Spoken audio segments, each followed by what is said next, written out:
François Garde, bonjour et bienvenue à la librairie Dialogue. Bonjour. Alors vous venez aujourd'hui nous présenter Pour trois couronnes, votre dernier roman qui est paru aux éditions Gallimard.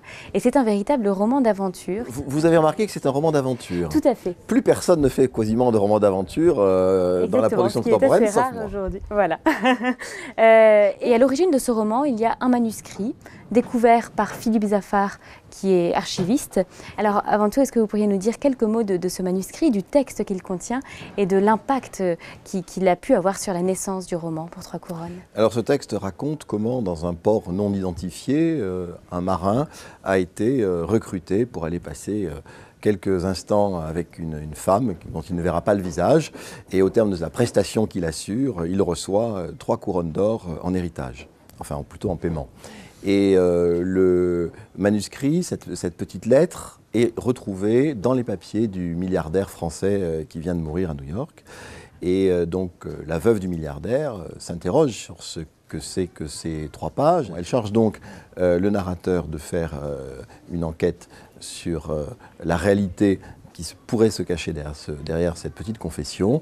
Et cette enquête va l'amener à se poser, va l'amener à différents voyages, et va aussi l'amener à se poser bien des questions, à ouvrir toute une série de poupées russes et à découvrir bien des secrets de famille. Suite à la découverte de ce manuscrit, Philippe Zaffar va donc se lancer dans une grande enquête. Et il va surtout arriver sur la colonie française de Bourg-Tapage, colonie française qui est née dans votre imagination. Et vous nous la décrivez de manière très précise, vous nous décrivez magnifiquement ses paysages, mais aussi son histoire et sa culture. Alors comment est-ce qu'elle est née dans votre imaginaire, cette île ? Bien, Bourg-Tapage, ça n'existe pas. C'est une île d'inspiration française, de culture française. Les rues s'appellent rue de Strasbourg, place du Marché.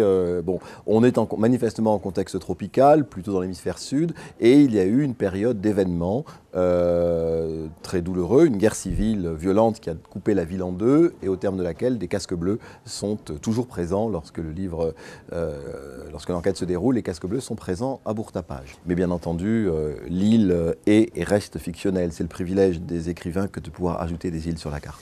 Puis comme vous l'avez dit tout à l'heure, vous nous parlez également du contexte politique et géopolitique de l'île. C'est une dimension qui est assez peu présente dans le roman d'aventure habituel. Comment est-ce que cette dimension s'est imposée? En quoi était-il important pour vous qu'elle soit présente?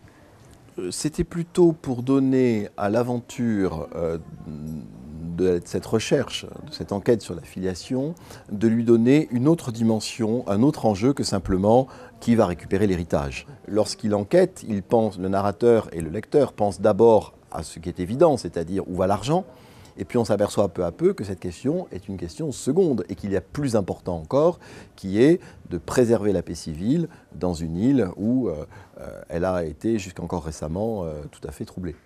Au début de cette interview, vous nous disiez que vous étiez l'un des rares écrivains à écrire des romans d'aventure aujourd'hui. Est-ce que vous aviez cette volonté peut-être de remettre le roman d'aventure au goût du jour?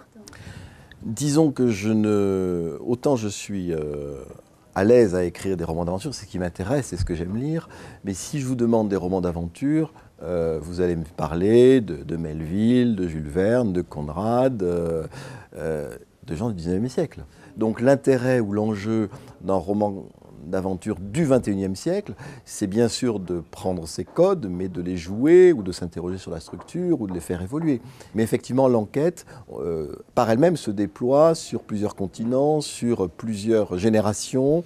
On a des éléments qui composent un tableau assez confus, et c'est à la fin que tous les éléments font sens, jusqu'au dernier chapitre où le sens bascule encore une nouvelle fois.